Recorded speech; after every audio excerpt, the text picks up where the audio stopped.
Shahrukh Khan twinkle খান্নার বাদশা মুভির কিছু interesting unknown part আমি ভিডিও লাস্টে শেয়ার করবো, খুবই ইন্টারেস্টিং। স্কিপ না করে ভিডিওটা পারলে পুরো দেখো। সাথে সাথে এই সিনেমার বাজেট কত, বক্স অফিসে কত কালেকশন করেছিল, বক্স অফিসে কি বাজেট এনেছিল তাও শেয়ার করবো। পার্সোনালি এই সিনেমাটা আমার কেমন লেগেছে তাও শেয়ার করবো। ভিডিওটা পারলে পুরো দেখো, আর যদি ভিডিওটা ভালো লাগে তাহলে অবশ্যই এটা লাইক করে দিয়ে দিও। So friends, welcome back to my channel. আজ হচ্ছে 27 আগস্ট 2025 বুধবার। আজ গণেশ চতুর্থী, গণেশ পূজা। ভালো একটা দিন, বাড়িতে ছোট করে গণেশ পুজোও করেছি। তার কিছু মুহূর্ত অবশ্যই আমি ভিডিও লাস্টে শেয়ার করবো। ভিডিওটা পুরো দেখো, শেষ মুহূর্তে গিয়ে আমি তোমাকে আমার বাড়ির গণেশ পুজো কিছু ক্লিপ দেখাবো। আশা করছি ভালো লাগবে, দেখতে থাকো। এমনিতে আজকে ওয়েদার খুব পরিষ্কার, ক্লিয়ার ওয়েদার, হাওয়া বইছে। ভাদ্র মাস হলো মনে হচ্ছে শরৎকালের আকাশ। গণেশ পুজো মানে পুজো সূচনা হয়ে গেল। সমস্ত উৎসব অনুষ্ঠান এই গণেশ পুজো দিয়ে শুরু হয়। এরপর একের পর এক সব পরব আছে, অনুষ্ঠান আছে, উৎসব আছে, পুজো আছে, যেমন বিশ্বকর্মা পুজো। তারপর তো ঠিক পরের মাসে, আজকে 27 তারিখ, ঠিক এক মাস বাদে আজকে পঞ্চমী। আজকের দিনে এই সময়টা আমার ব্যাপক লাগে। পুজোর আগের এই যে মুহূর্তগুলো, পুজো আসছে আসছে ব্যাপক লাগে। কেনাকাটা করতে যাওয়ার মুহূর্ত আছে।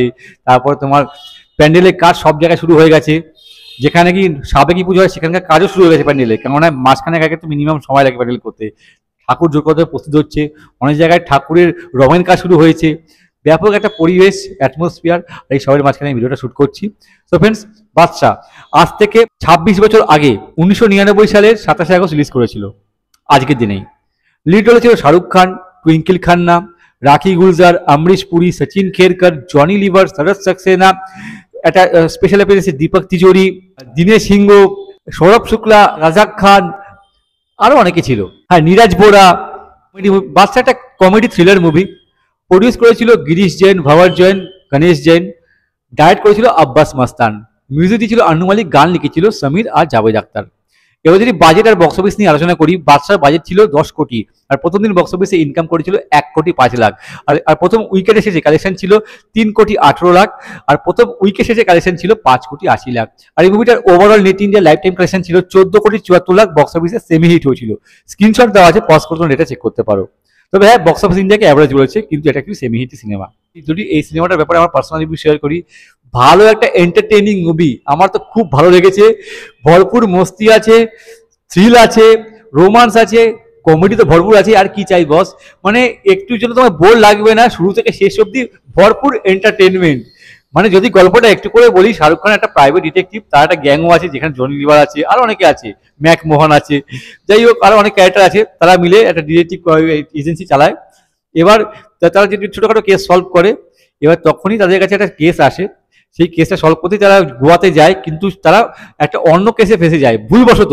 মানে ভুল বোঝাবুঝি মানে সেতে এমন একটা সিরিয়াস প্রবলেমে ফেসে যায় যে কিভাবে সেখান থেকে সে বাদশা বেরিয়ে আসবে, সেটা সলভ করবে কেসটা, এই সব নিয়ে সিনেমাটা। আর টোটাল যে এই জার্নিটা আছে, এত হাসি মজায় ভরপুর না, তোমার ব্যাপক মস্তি লাগবে, এন্টারটেনমেন্ট লাগবে ব্যাপক। মানে একটু যেন বোর নেই। ভালো ভালো কমেডি তো ভর্তি, ভালো ভালো মুহূর্ত আছে সিনেমাতে, আর কমেডিগুলো ডেফিনেটলি ওয়ার্ক করে। ইভেন এখানে রোমান্টিক পোর্শনটা অল্প মধ্যে থাকলেও ভালোভাবে ওয়ার্ক করে। আর শাহরুখ খান আর টুইঙ্কেল খানের মধ্যে দুজনের কেমিস্ট্রি বেশ ভালো ছিল এই সিনেমাতে। যদি পারফরমেন্সের প্রসঙ্গে আসি, শাহরুখ খান ভালো অভিনয় করেছে। ডিটেকটিভ বাদশা চরিত্রে যেরকম কমেডি করেছে সেরকম ভালো অভিনয় করেছে শাহরুখ খান, এক কথায় অসাধারণ। টুইঙ্কেল খানের কাজ ভালো, দেখতে খুব সুন্দর লেগেছে। আর সেটা বললাম একটু আগে, শাহরুখ খানের সাথে টুইঙ্কেল খানের যে কেমিস্ট্রি ছিল বেশ ব্যাপক ছিল এই সিনেমাতে। অমরিশ পুরীর কাজ ভালো, রাখি গুলজার ভালো অভিনয় করেছে মিনিস্টারের চরিত্রে, সচিন খেরকর রাখি গুলজারের হাজবেন্ড হয়েছিল, ভালো অভিনয় করেছে। আরো যারা যারা ছিল, জনি লিভার ভালো কমেডি করেছে, সবাই নিজে নিজে ভালো কাজ করেছে। ভালো একটা মুভি, গানগুলো খুব সুন্দর, আনু মালিকের মিউজিক, সব কটা গান ভালো। আজও শুনতে বেশ ভালো লাগে গানটা, আমার তো বেশ সব থেকে বেশি ভালো লাগে ও লড়কি जो सबसे अलग है গানটা, ব্যাপক লাগে। ওভারঅল আমি এটাই বলবো, যদি না দেখে থাকো বস, এই সিনেমাটা দেখো। ভরপুর এন্টারটেনমেন্ট আছে, মস্তি আছে, কমেডি, থ্রিল সব কিছু পাবে, তোমাকে এঙ্গেজ করে রাখবে। ভালো সিনেমা, ভালো লাগবে।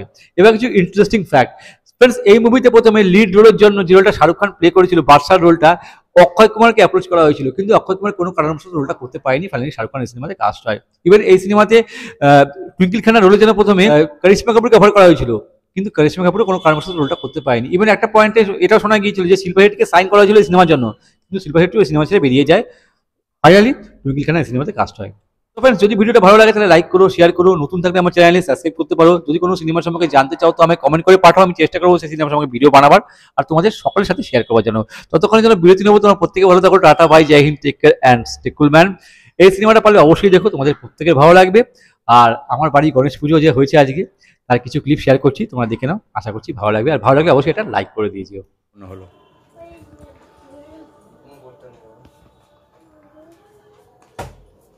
গামছাটা সোজা করে দিই।